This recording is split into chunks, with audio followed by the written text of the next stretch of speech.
ó mọ̀mọ̀ ṣe o kàyéfì ńlá wọ́n ní Dstopin ti jáde láyé ń gbọ́ ilé ayé ilé asán ìmúlẹ̀ mọ́fo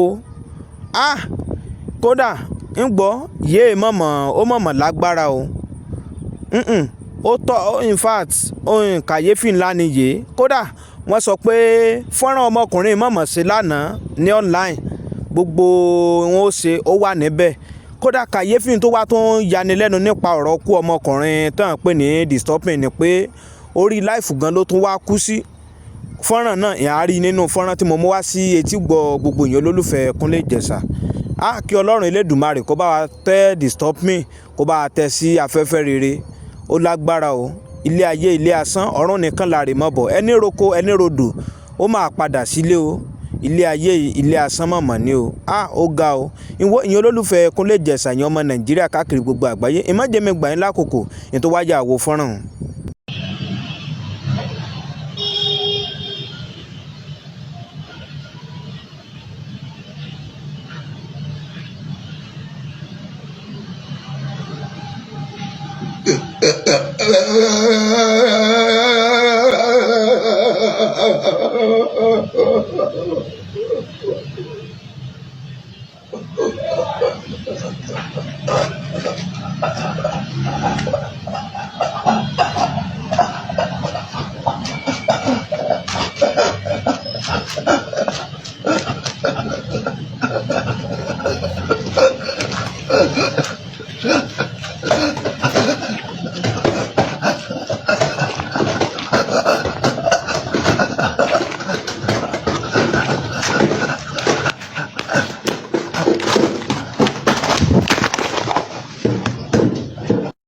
2022 Ògo Portable buyọ̀ 23 Ọlọ́ba Sàlò orógolo 2024 Pella ó jáde tán ọmọ ìyá mi 25 ìdílé ẹgbẹ́ gẹ̀ẹ́sì tó bá ya dókítà wa tó máa ràn kò sí kankan tí wọ́n gan bá nígbàgbọ́ wípé nínú ọdún tá mú yìí ọdún tuntun tá ṣẹ̀ṣẹ̀ mú yìí gbogbo tiẹ̀ náà àbúyọ̀ ọmọ ìyá mi má wọ sókè o like comment share sí gbogbo ibi tó gbé ẹ bá máa búyọ sí share sí anybody kọ́mọ̀ kó wọ́n gan para 25 àwa ló kàn.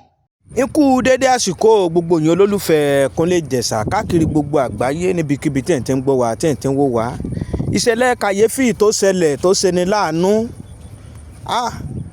tó kanni lára títí débi egungun ìṣẹ̀lẹ̀ tó lágbára nípa ọ̀dọ́mọkùnrin tán porúkọ rẹ̀ ní Dstopin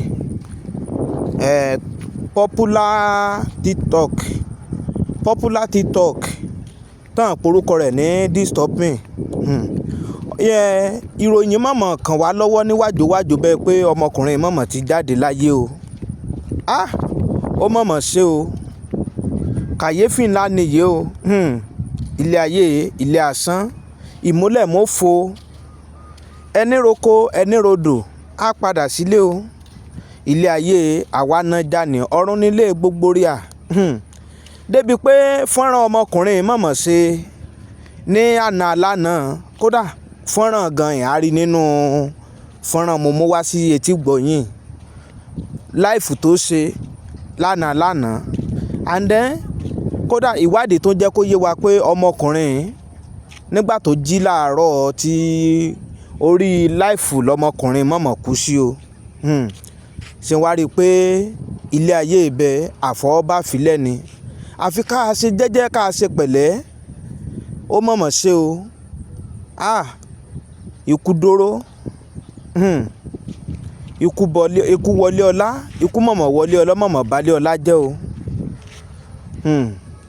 ilé ayé ilé asán ọ̀run nìkan la rè mọ́ bọ̀ ó ṣe o ẹ̀yin olólùfẹ́ Kúnlé Ìjẹ̀ṣà níta tún ní ká tún mú wá sí etí gbọ̀nyìn náà rè ni o torí ètò tẹ̀ ń wá náà láti mọ̀ mú gbogbo bí ṣe lọ káàkiri gbogbo àgbáyé láti mọ̀ mú wá sí etí gbọ̀nyìn látó fi ká múyè wá ṣùgbọ́n ìṣẹ̀lẹ̀ yìí ó ṣeni láàánú ó kọ́ni lọ́gbọ́n ó ṣeni ní kàyéfì kódà ọ̀rọ̀ ọmọkùnrin ó ti ń lọ káàkiri báyìí bọ̀ kò tí ì fi bẹ́ẹ̀ go viral ó ti ń lọ káàkiri orí íńtánẹ́ẹ̀tì kí Ọlọ́run Elédùmarè kó bá wa tẹ́ sí afẹ́fẹ́ rere.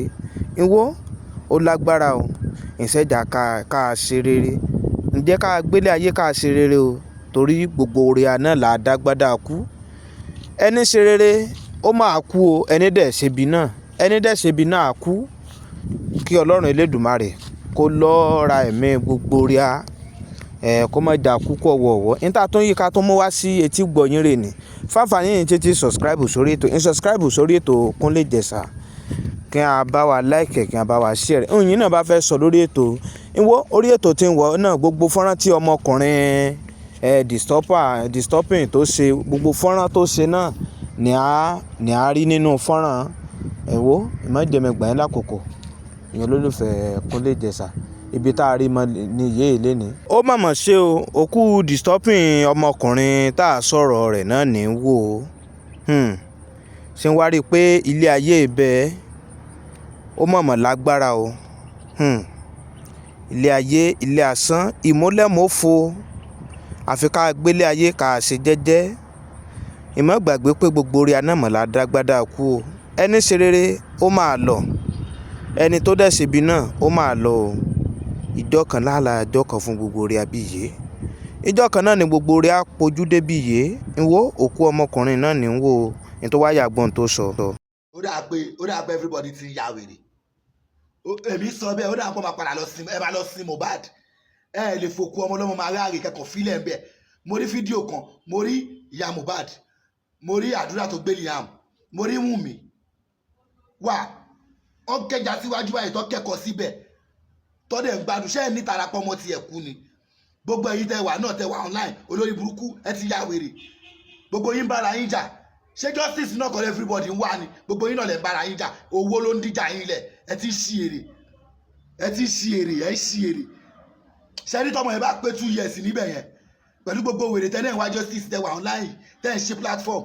Tọmọ yẹn bá pé 2 years tí wọ́n bá sí, tí ò bá dẹ̀ rí justice. Ó dà pé anybody yẹn fẹ́ ṣòfò, ẹ ti ya wèrè. Ẹ lọ sọmọ ọlọ́mọ.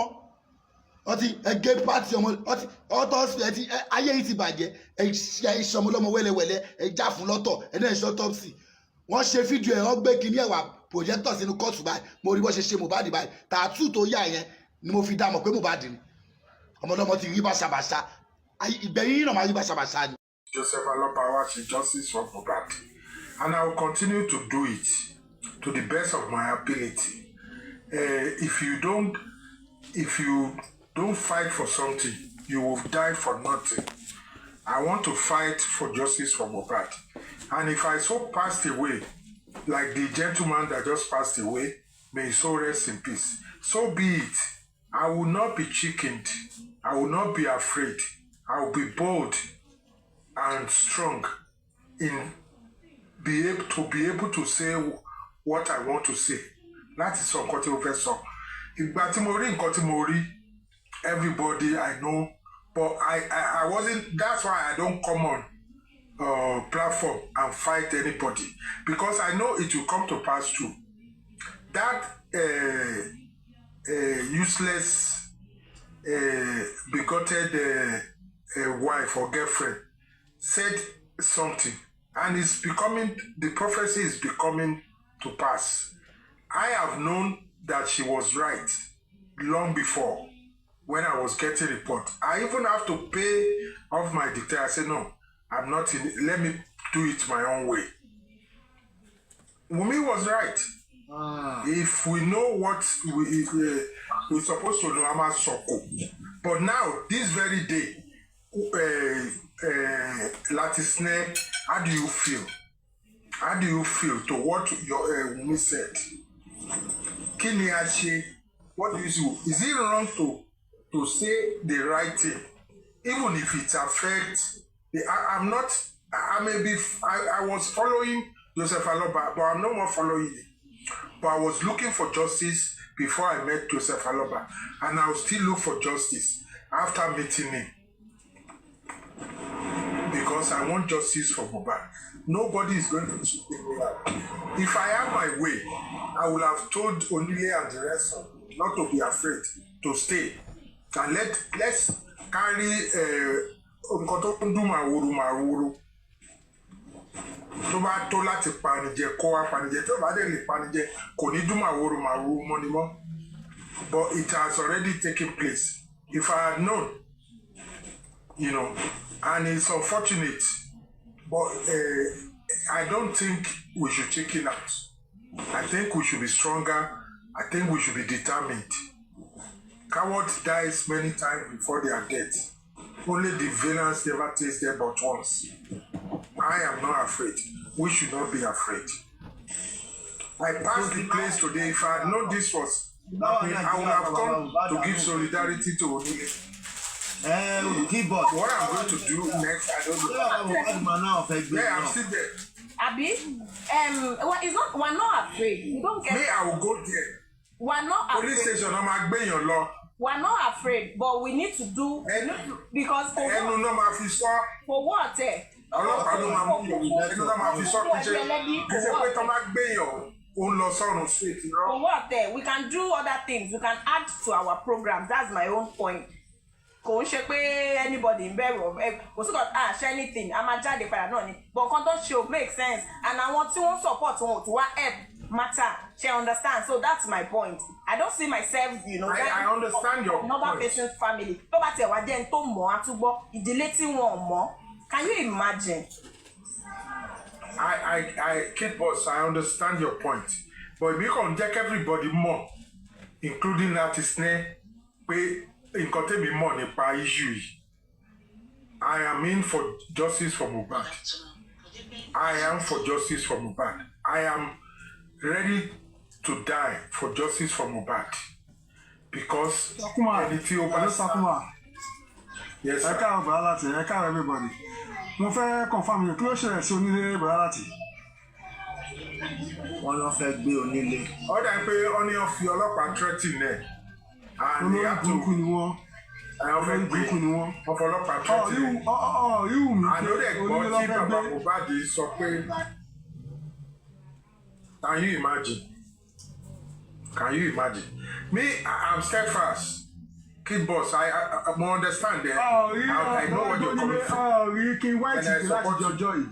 Àwọn Ricky White gbé láti jọjọ́ yìí. Yọ̀tọ̀ bá gbé onílọ́fẹ́ gbẹ pé òṣìṣẹ́ ṣe wọ́n.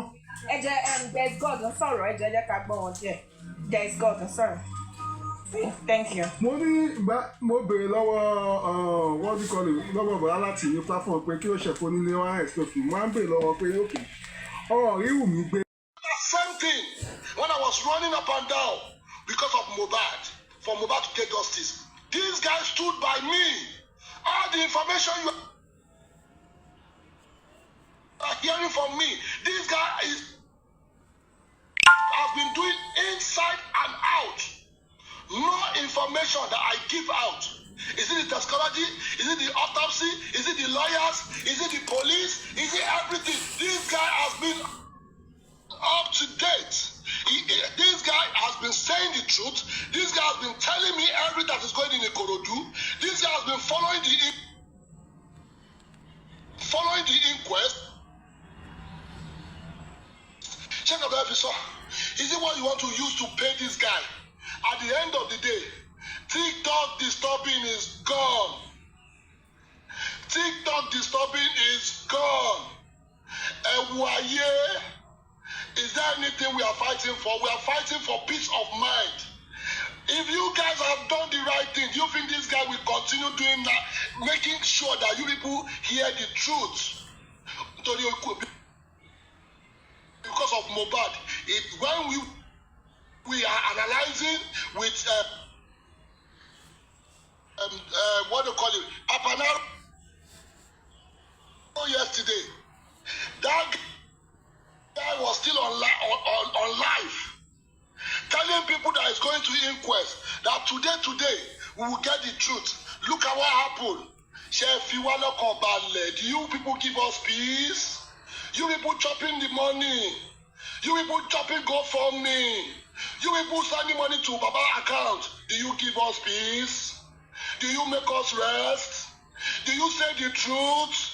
Look at the people looking for the truth. Look at what the people used to pay disturbing. Disturbing never lie one day. Disturbing go everywhere. Both all Mohbad picture, both Mohbad house, both inquest, both Mama Mohbad house. He did all the whole thing. This guy never failed me one day. This guy never failed me one day. All the old truth you guys are hearing is coming from disturbing TikTok and one other guy. Justice for Mohbad, you people are wicked. Justice for Mohbad, you people are wicked. Justice for Mohbad, you people are witch. You people are devil. Now think by what happened? Chop all your money. This guy is actually, in fact, advocating for Mohbad for justice. At the end of the day, he was doing life and he died from there. And we are all on Papanaro yesterday. Why this guy is splitting out the truth? Look at what happened. He died from there. The world is wicked. That's why Nigeria will never move forward. Because you people are liars. That's why I said, in my this I said, what is the legacy for Mohbad? What is the legacy? No legacy. But I promise you, disturbing. I promise you. Wallahi wa sure. Trust me, I got your back. Wa sure. Disturbing. Wa sure. Who is this one? Who is this one? Baba, what is your what? Please just give him a word.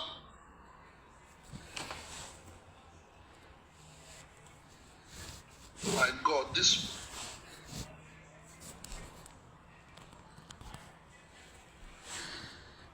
Is this people mad? Baba, Iku Doro is shed on it. Go get out. Oh Lord of mercy. You know, Ibolele tutu wa by this. Ibolele tutu wa. Where is it coming from? Who are you? Oton, Mama Sorolo.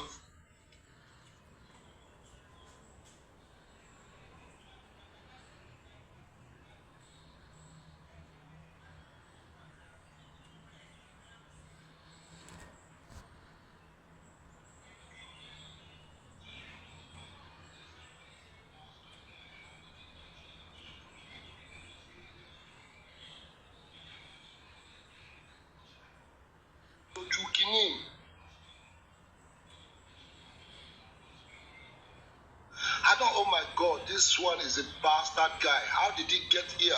I'm trying to remove this guy. He's not even removing. Can you imagine? Who the enter? Ulele tiwa, utiton, who bas scream mommy lowo, scream ti baje, scream ti baje. Oh, they're cool. Bro, please, can you get out from this place?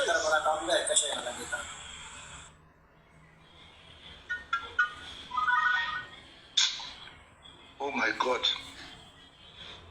Anyway, to my play match, oh my crew there. You people are wicked. Wicked people, wicked GoFundMe, wicked Wema Bank, wicked account, wicked everybody. This guy go pay anything or anybody. On shit it any. Straightforward. People should stop carrying wrong information. This one will go like this now. Which one is go for me and walk by him now? Disturbing, fight for Mohbad. Disturbing, good night. Good night. Oh. Disturbing, you are dead.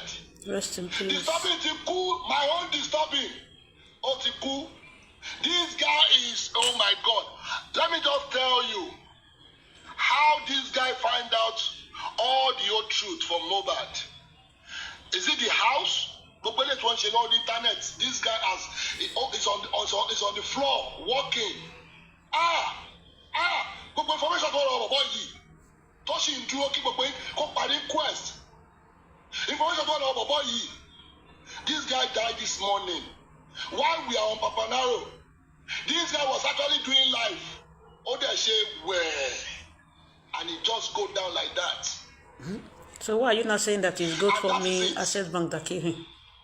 And that is it.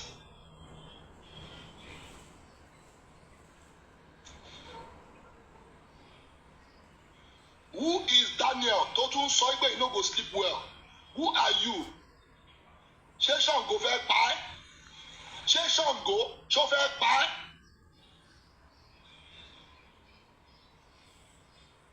Ṣé Ṣàngó fẹ́ pa ẹ́? O ti sáré máa bú òkú.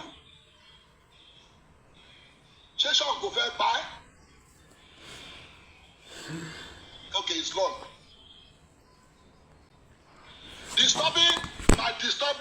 My TikTok disturbing is dead.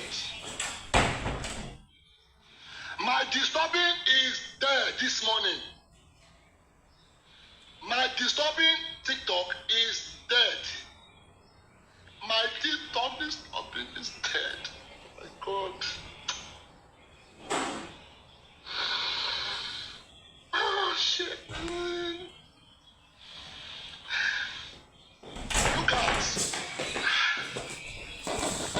Look at the voice note.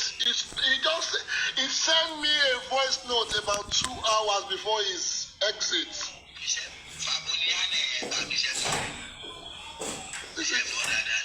This is the last voice note. 2 hours. Ilé ayé yìí kò sí nǹkan kan o. There's nothing. 2 hours. Ó send me message. 2 hours. 2 hours. Kò mọ̀ pé ó máa kú. He did not know. He did not seek. He did not anything. He just go like that.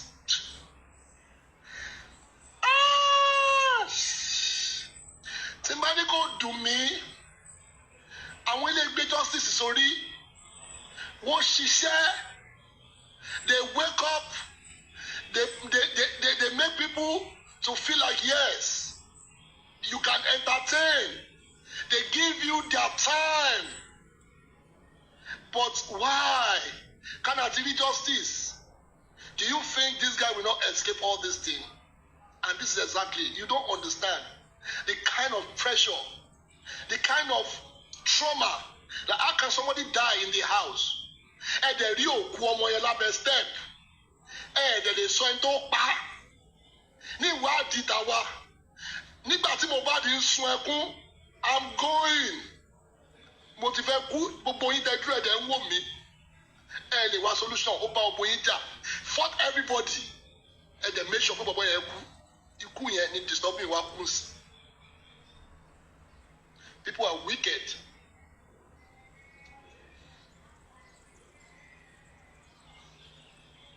Wise lady, don't let me just talk to you anyhow. Because this is not, I don't need all those nonsense. What evidence are you looking for? Since you've been in TikTok, have you brought any evidence in this TikTok?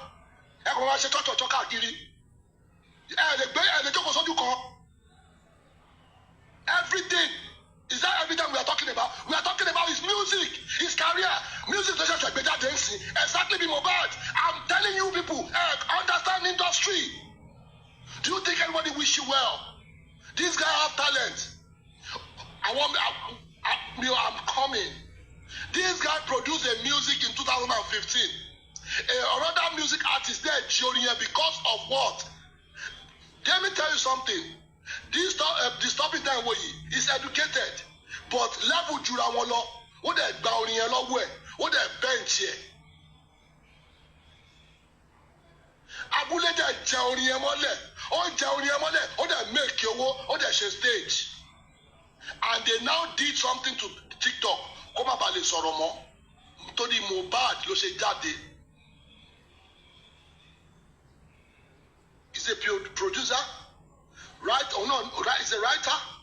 He have IQ. Omar Kori is a musician. They stole his music. He nearly lost his life in 2015. Battling these people. Exactly 2025, 24. He came to me, Baba, I need to do my music. I said, go ahead. Oh, I produce Oni. Oh my God.